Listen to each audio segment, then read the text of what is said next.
ప్రశాంతత, నిశ్చలత సాధన చేయాలి అంటే కొన్ని రకాల ఎక్సర్సైజెస్ ఉన్నాయి. వీటిని ప్రాక్టీస్ చేస్తుంటే కూడా మనలో నిశ్చలత పెరుగుతుంది. ఇవన్నీ ఏదో ఒకరోజు చేస్తే 2 రోజులు చేస్తే వచ్చేస్తుంది మనలో ప్రశాంతత అని అనుకోవద్దు. కంటిన్యూస్గా చేస్తూ ఉండాలి. ఎంత ప్రాక్టీస్ చేస్తుంటే మనకు అంత టెస్టులు కూడా ఎదురవుతూ ఉంటాయి. వాటిని అధిగమించి మనం పాస్ అవ్వాలి.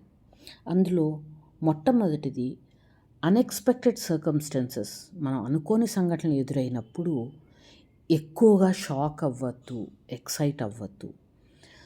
ప్రతి దానికి అతిగా మనం రియాక్ట్ అవుతున్నాము, ఎక్సైట్ అవుతున్నాము అంటే మన కోశాలలో కూడా ఎనర్జీ ఫ్లక్చుయేషన్స్ చాలా ఉంటాయి. సో వీలైనంత వరకు మన కోశాలు అన్నమయ, ప్రాణమయ, మనోమయ, విజ్ఞానమయ కోశాలని ప్రశాంతంగా, స్థిరంగా ఉంచడానికి, నిశ్చలంగా ఉంచడానికి ప్రయత్నించాలి. అందుకని ఫస్ట్ ఎక్సర్సైజు మనం ప్రాక్టీస్ చేయాల్సింది అనుకోని సంఘటనలు ఎదురైనప్పుడు ప్రతి ఒక్కళ్ళకి డెఫినెట్గా షాక్ ఉంటుంది. అది మంచిదో చెడుదో ఎలాంటి అన్ఎక్స్పెక్టెడ్ సర్కమ్స్టెన్స్ అయినా కూడా. కాకపోతే మన రియాక్షన్ మరీ ఎక్కువగా ఉండకుండా కామ్గా ఉండేట్లుగా ప్రాక్టీస్ చేయాలి. రెండవది హెల్త్ కండిషన్స్ కానీ, ఎకనామిక్ సిచ్యుయేషన్స్ కానీ, లేకపోతే ఏదన్నా వరల్డ్ టెన్షన్ ఏదన్నా జరుగుతోంది, లేకపోతే ఏదన్నా చెడు న్యూస్ వింటున్నాము, ప్రపంచంలో జరిగేవి కానీ, అనారోగ్యాలకు సంబంధించి కానీ, లేకపోతే ఆర్థిక వ్యవస్థ గురించి చెడు న్యూస్, మనకి ఏదైనా ఎఫెక్ట్ అయ్యే న్యూస్ విన్నప్పుడు కూడా, ఇలాంటప్పుడు కూడా మరి అతిగా భయపడకూడదు. అతిగా భయపడిపోయి అందరికీ స్ప్రెడ్ చేసి, లేకపోతే మనమే అది కంటిన్యూస్గా ఆలోచిస్తూ మన ఎమోషనల్ బాడీని ఎక్కువ డిస్టర్బ్ చేయకుండా ఉండడానికి ప్రయత్నించాలి. సో ఫస్ట్ది అన్ఎక్స్పెక్టెడ్ సర్కమ్స్టెన్సెస్ ఎదురైనప్పుడు మరీ ఎక్కువ షాక్ అవ్వకుండా, మరీ ఎక్కువ ఎక్సైట్ అవ్వకుండా ప్రశాంత, స్థిర చిత్తంతో ఉండాలి. రెండవది ప్రపంచానికి సంబంధించింది, లేకపోతే హెల్త్ కండిషన్స్కి సంబంధించింది, ఆర్థిక వ్యవస్థ, డబ్బులు సంబంధించింది, దానికి ఏదైనా నెగిటివ్ న్యూస్, బ్యాడ్ న్యూస్ విన్నా కూడా మరీ ఎక్కువ అలారం అంటే భయపడిపోవడం అది తగ్గించుకోవాలి. మూడవది ఎవరైనా వ్యక్తులు మనల్ని మాటలతో బాధ పెడుతూ ఉంటే వీలైనంత వరకు డిటాచ్డ్గా ఉండడానికి ప్రయత్నించాలి. మనని కాదు, మనం అది కాదు అని మనకు తెలుసు. వాళ్ళు మనల్ని ఎంత నెగిటివ్గా అంటున్నా సరే, డైరెక్ట్గా అంటున్నా, ఇండైరెక్ట్గా అంటున్నా, మనమేంటో మనకు తెలుసు. సో వీలైనంత వరకు వాళ్ళ నుంచి, ఆ సిచ్యుయేషన్ నుంచి డిటాచ్డ్గా ఉండడానికి ప్రయత్నించాలి. నాలుగవది మనది ఏదన్నా ఒక ప్రెషియస్ ఆబ్జెక్ట్, విలువైన వస్తువు పోయినప్పుడు యూజువల్గా మనం అసలు ప్రశాంతంగా ఉండలేం. కానీ అలాంటి స్థితిలో కూడా భగవంతుడా ఇది కూడా నీ బ్లెస్సింగే అనుకుని ప్రశాంతంగా ఉండడం ప్రాక్టీస్ చేయాలి.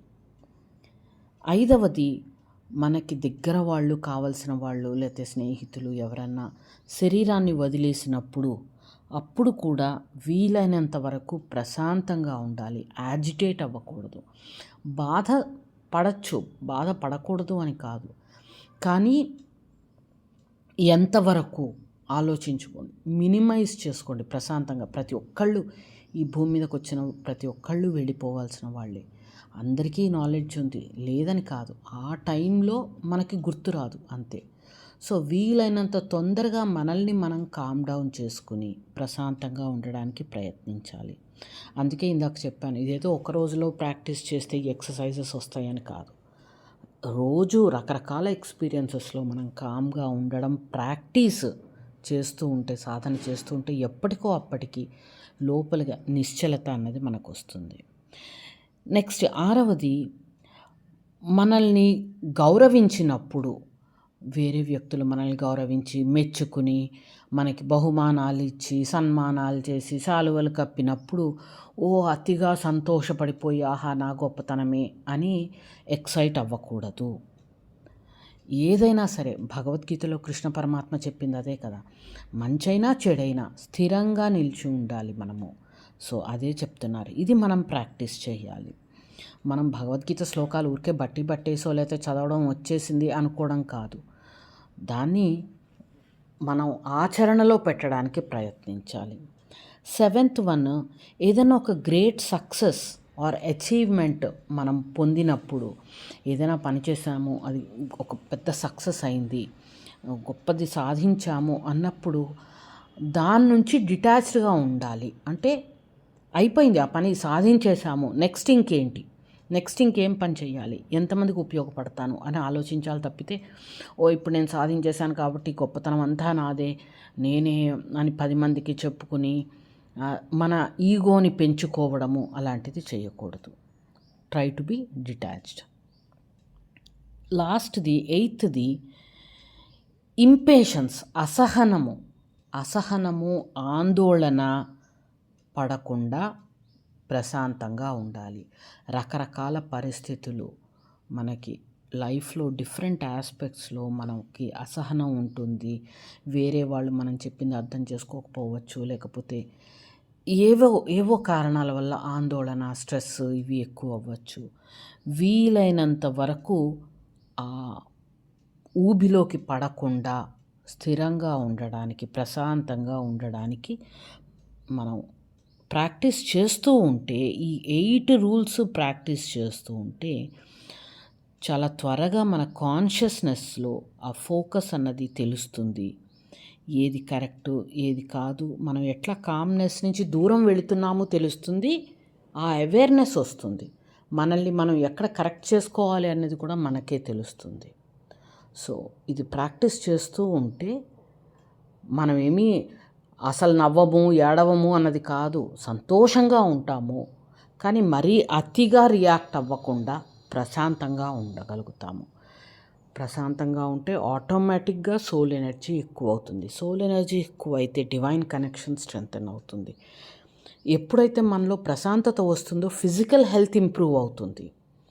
మనకు ఫిజికల్ హెల్త్కి వచ్చేప్పటికీ మన యాజిటేషను, స్ట్రెస్ ఇవన్నీ కూడా మన హార్మోన్స్ మీద ఎఫెక్ట్ చూపిస్తాయి, మన ఆర్గన్స్ మీద ఎఫెక్ట్ చూపిస్తాయి.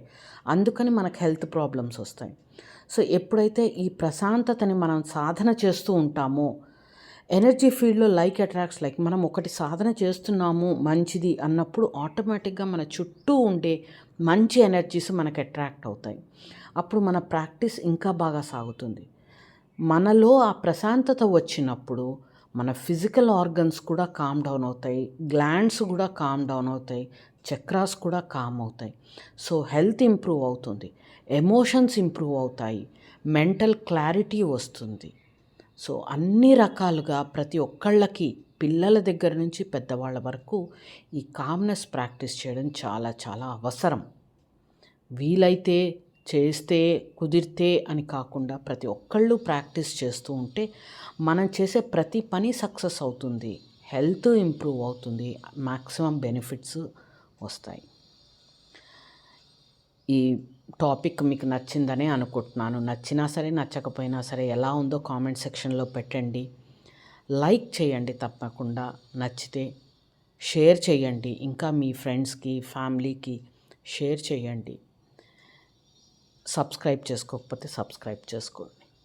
Thank you. This is Srilatha. Inner journey ఛానల్లో మనం ఇలాంటి టాపిక్స్ అన్నీ మాట్లాడుకుంటున్నాము. నమస్తే.